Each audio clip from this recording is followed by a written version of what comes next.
Hi everyone, I'm Russ, Mark. and this is a spirited endeavor. And let's do that again. All right. Sorry, I'm a little worried about the mooch in my glass here. I know, right? You get a little tongue action in your cup, a little backwash. Oh yeah, that'll cleanse the palate. I know. Yeah, it's a little viscous. Here's an outtake for you. Yeah, right. All right, one more time. Hi everyone, I'm Russ. Mark. And this is a spirited endeavor. This is just going to be one of those nights. We'll edit that in post. Yeah, something like that. Or not. Yeah, this is a Priming the Pump edition. And this is the first whiskey of the night too, so that should tell you all you need to know. Absolutely. I'm sure we'll get smoother as the night goes along. Oh, no doubt. Smooth. All right.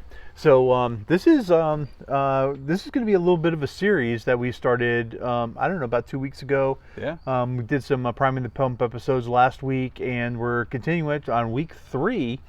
We're actually going to Johnnie Walker Beyond the Black. That's right. Yeah, we're doing a deep dive on Johnnie Walker.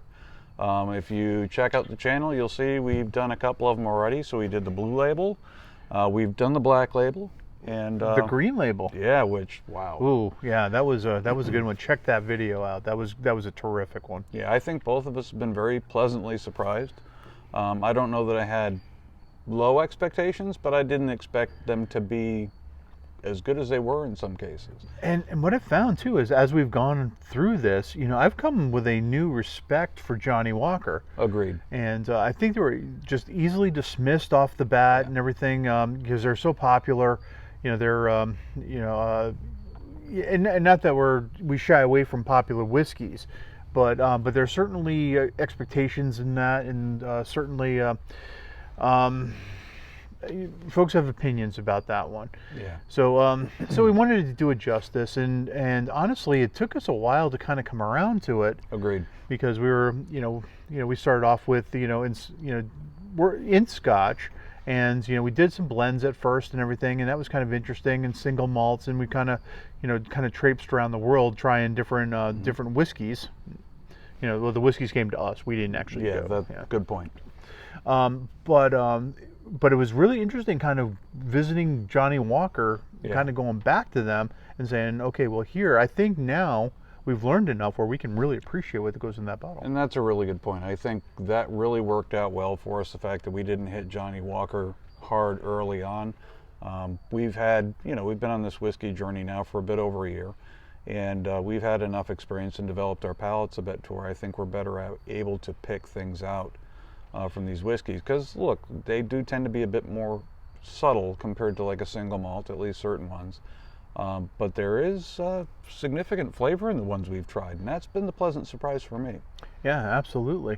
And what's really interesting about Johnnie Walker is each of their expressions, I mean, they blend different whiskeys together. Yeah. So you're not getting the same whiskey, from the black in the blue, just age more. I mean, they're using different whiskeys to make those bottles. Yeah, no, absolutely. So what are we looking at tonight? Oh, so tonight is Jane Walker. Now this one I've heard of, but I know very little about it. Yeah, and I didn't actually do a lot of research on this one. Let me just give you the specs on this one just off the bottle. It's 41.9% ABV, so kind of low. I didn't see a lot of information on this one, but it's an original blend, aged 10 years, and I think in the box it said it was like Cardew, and I think Cardew's a staple for them. Actually, I think they're partially owned by Johnnie Walker, if not in its entirety. Okay, yeah, for sure. And then, all right, I just blanked on the name, but and I would murder it anyway. Yeah, we're pretty notorious for butchering names. Well, we're consistent. What can I say? It's the truth. Awesome. Well, I'm really curious about this. Now, Mark brought up a good point. One thing that we really don't do is we don't research whiskeys before we try them, because the last thing you want to do is get into the marketing hype and have that influence your experience with it. So we're pretty big on not doing that. So what you get is pretty much raw, unfiltered, our experience of what's in front of us. Yeah, and I think, well, I know very early on, I was actually looking for tasting notes before. I would actually have them written out and everything. And that was more to educate myself of what I should be tasting on that. And that was actually kind of a misstep, I think, because now I'm picking out flavors and everything that this list says I should be picking out, Right.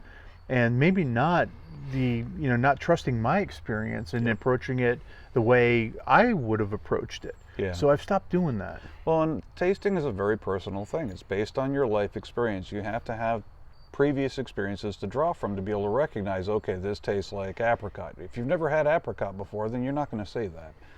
So I think it really is a very personal thing, and each of us brings something very different and unique to the table. And as a result, I think it's important that we provide that to you instead of what's written on the bottle or written on their website. Yeah. But anyhow, Yeah. Well, let's get into Jane's Knickers. yes, hey now. All right. He's been waiting a while to say that. I know. think. I've been practicing that one in the mirror. And if I keep looking over here, it's because one of the Whiskey Mooch puppies is eyeing my water glass. All right. So I might be talking about the tasting notes of that later. Slimy yet satisfying, slightly viscous, a little bit of an acidity, slight notes of kibble.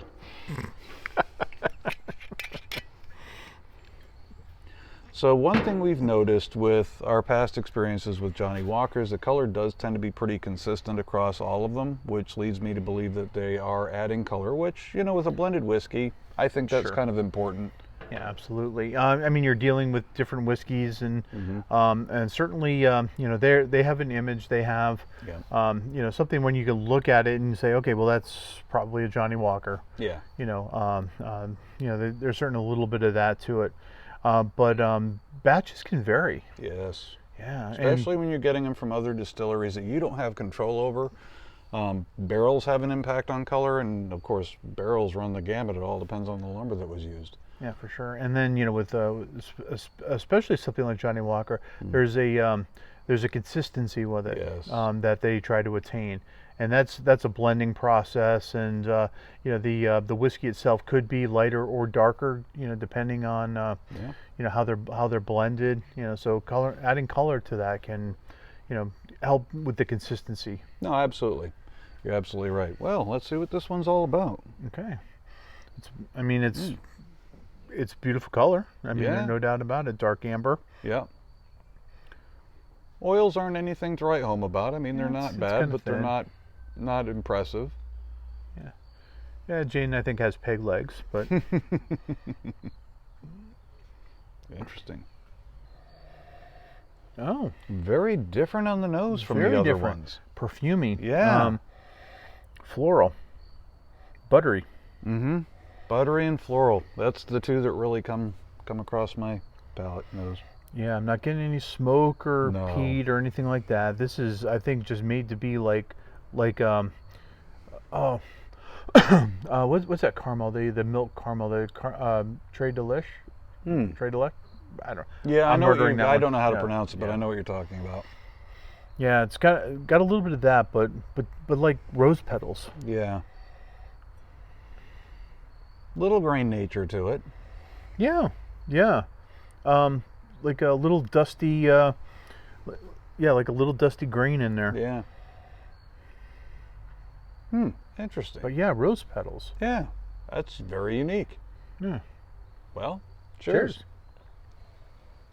Oh yeah, that's really good. I like the finish a bit better on this than I do the mid palate. Yeah.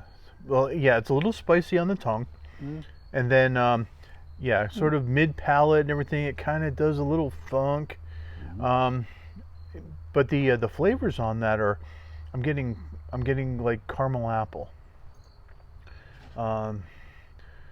There was a little spicy note in there too, a little peppery, like white pepper. Nothing crazy. No, agreed. And then that little cough actually helps, because then I get like this caramel note on the back end, and like a buttery shortbread cookie. There is an aspect to this that reminds me a little bit of the Doers, and I don't mean that in a negative way. It's definitely vanilla, that sort of thing. It's what you would think of as smooth. I think there's a little bit more barrel spice in this than what I've seen out of others, which I do appreciate. It's not unpleasant at all. It's pretty well rounded, not harsh. Little bit of the floral aspect to it, especially on the finish for me. Yep. but it's I wouldn't call it complex, but I wouldn't call it boring either. It's not boring. It certainly has a little peppery note in there. The finish on it, on the second go around, is a little more tannic. Yeah. Than it was initially. Yeah, I think the barrel is really where the interest is on this one, or where the real difference is. I agree, because there's an oakiness to this one, and something that I didn't see in any of the other Johnnie Walkers, but there's a distinct oakiness. There's a barrel influence in this. Yeah, something that was definitely lacking in the other ones.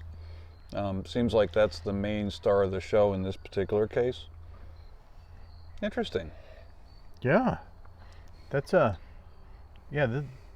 that's really interesting. Yeah. I don't know if it's my favorite, but it's certainly really interesting. Yeah. For me personally, of the ones we've tried, and we went through the list earlier, I would say for me this is probably the weaker of the ones that we've had thus far, which I don't know if that's necessarily saying anything about this particular bottle as much as it's saying something about the other bottles that we've had. We kind of set the bar a little high with the blue label and the green label and so on and so forth, because they were so interesting, unique, and did have some levels of complexity, and I think this one's kind of lacking it. You're somebody that likes a smooth blended Scotch, this is a good one. If you like a little bit of barrel spice, this is certainly one to go towards. Interesting. Yeah, I don't know if this one is has as many rounded edges as the green did, or the black. No, I would agree blue. with that. They didn't smooth it out quite as much as they have with some of the other ones, I think. Very sippable, very drinkable. Yeah. There's a lot to like in here. Well, on that note, what do you think on our scale? I'm going to give it a 3. I'm going to go 2.5 on this one personally. Okay. And again, that's just by comparison with the other ones that we've had. I think that's kind of where it fits for me. But not a bad whiskey. Not at all. I appreciate the fact there's barrel spice in this one. I kind of wish there was a bit more barrel spice in the other ones. The tannic notes do stand out a little bit on the finish for me, and that kind of brought it down a little. Otherwise, it probably would have been a 3. All right, very good. Awesome. Well, thanks for joining us, everyone. Yep, really enjoyed it. Take care. Catch you on the next one.